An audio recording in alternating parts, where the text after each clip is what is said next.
Olá pessoal, meu nome é Ulisses Alves, bem-vindo ao canal ProgVire, videoaulas de programação. Nesse vídeo a gente vai continuar nossa série do guia de programação C Sharp e vamos continuar aqui na parte sobre números. Em C Sharp a gente vai nessa aula começar a explorar, na verdade nós vamos explorar, os limites e precisão com números inteiros. Aqui tem algum texto, No último, nós estamos na página 39 do guia de programação C Sharp versão em inglês. Na última amostra, exemplo, a última amostra que nós fizemos de código, mostrou que a divisão inteira trunca o resultado.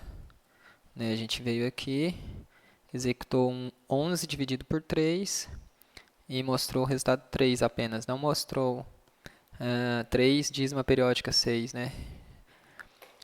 Você pode, no caso, você pode obter o resto de uma divisão inteira utilizando o operador módulo, que é esse percentual aqui.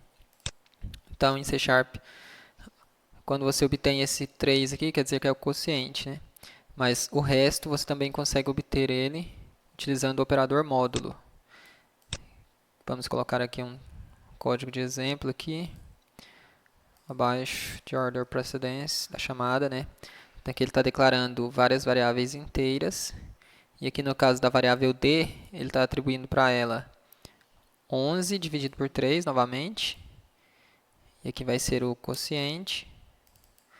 E na variável e, ele está colocando módulo 3, ou seja, o resto da divisão de 11 por 3. Então vamos executar aqui. Aqui ele disse quociente é 3 e o resto é 2. Deixa eu comentar essa linha aqui. Vou rodar novamente. Ou seja, 11 dividido por 3 dá 3 e sobram 2, Porque 3 vezes 3 dá 9, mais 2, 11. Então, esse aqui é o resto da divisão inteira.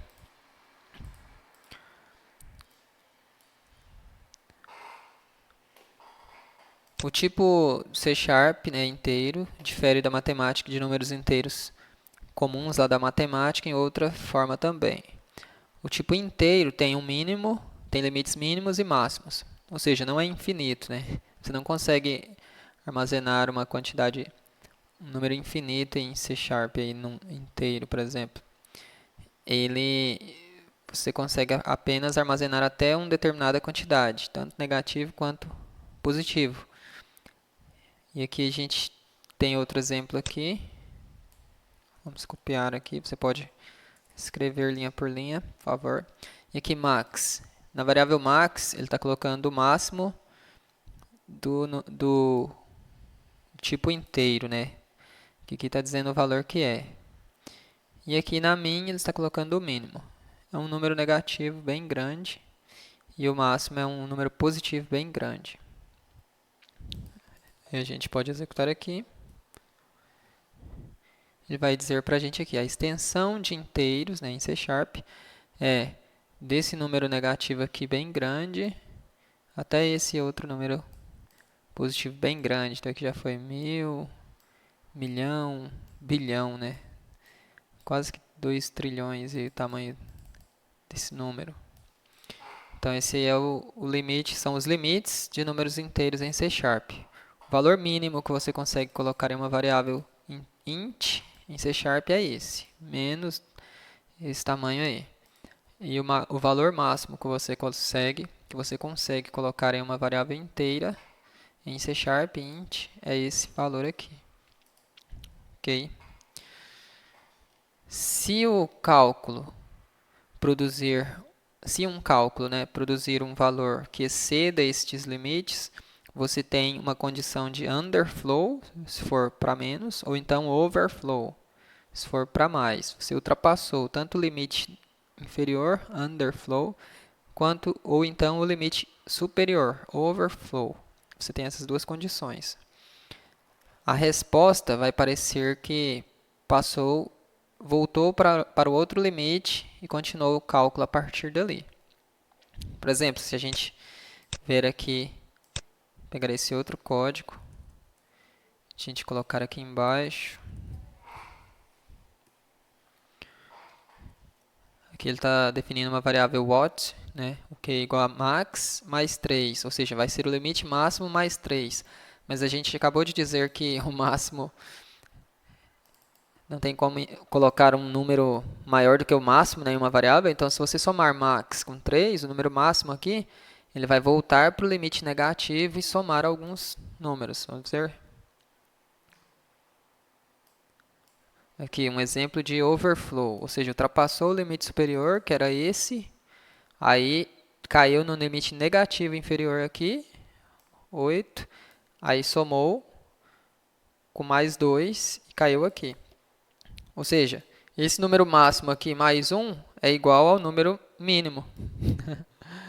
E aí, como tinha somado 3, então sobrou 2, por isso ficou 6 aqui, porque 8 negativo mais 2 é igual a 6, né? Então, aqui você tem um limite inferior e um limite superior. Se você diminuir do limite inferior, você vai cair lá no limite superior. Aí ele fica fazendo um ciclo, né? Então, dá uma condição de overflow. Se você somar ao limite máximo, você ultrapassa o limite máximo e volta para o limite inferior. Ou então, se você diminuir do limite inferior, você volta para o limite máximo e continua diminuindo do limite superior. Basicamente isso. Aí aqui ele fala, note que a resposta está muito próxima do número mínimo negativo que a gente já olhou. É a mesma coisa que min mais 2, como eu disse. A operação de adição ultrapassou, né, os valores permitidos para inteiros. A resposta é um número negativo muito grande, porque um overflow, ou seja, quando você ultrapassa o limite, ele volta, né, dá uma volta mesmo, circula ali do máximo valor possível inteiro, né, para o menor possível. É como se fosse um ciclo. Ou ele sai do máximo e volta para o mínimo, quando você está somando lá no final, ou então ele sai do mínimo e volta para o máximo, se você já estava no limite inferior negativo. Então, a extensão máxima de números que a gente consegue usar em C# com a variável int são esses aqui. Obviamente, é uma extensão muito grande, mas tem os dois limites aí. Esse é o limite inferior e o limite superior, ou seja, não é uma extensão infinita. Há outros tipos numéricos com limites diferentes também e precisões diferentes que você poderia usar quando o tipo int inteiro, né, não satisfizer suas necessidades. A gente vai explorar isso na próxima, começar explorando.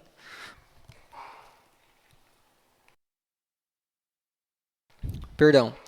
A gente vai continuar explorando isso na próxima aula, né, quando trabalhando com o tipo de dado double. E nas outras aulas a gente vai ver esses outros tipos de dados numéricos com diferentes precisões, diferentes limites que possam ser mais úteis para você em alguma situação ou outra. O int vai servir para vários casos, mas tem casos que você vai precisar de outros tipos de dados, e é isso que a gente vai olhar a partir da próxima aula. Agora a gente já concluiu aqui, vamos pegar esse código e dar um nome para esse trecho aqui, extrair para um método, né? Test limits, Ctrl RM, aí você digita test limits. A gente tem aqui, deixa eu só ver se ficou faltando algum detalhezinho aqui. Extensão. Beleza, é isso para essa aula. Para a próxima aula, como eu disse, a gente vai começar a olhar sobre tipos numéricos diferentes em C#, começando com o double. E obrigado por assistir esse vídeo. Peço que você curta o vídeo, se inscreva no canal, deixe seu comentário. E vamos acompanhando aí a série com a gente. E se você desejar, pode comentar aí, tirar dúvidas, que a gente vai montando uma discussão ao redor do guia de programação C# mesmo aí apresentado no nosso canal. Obrigado, abraço. Até o próximo vídeo da série Guia de Programação C#.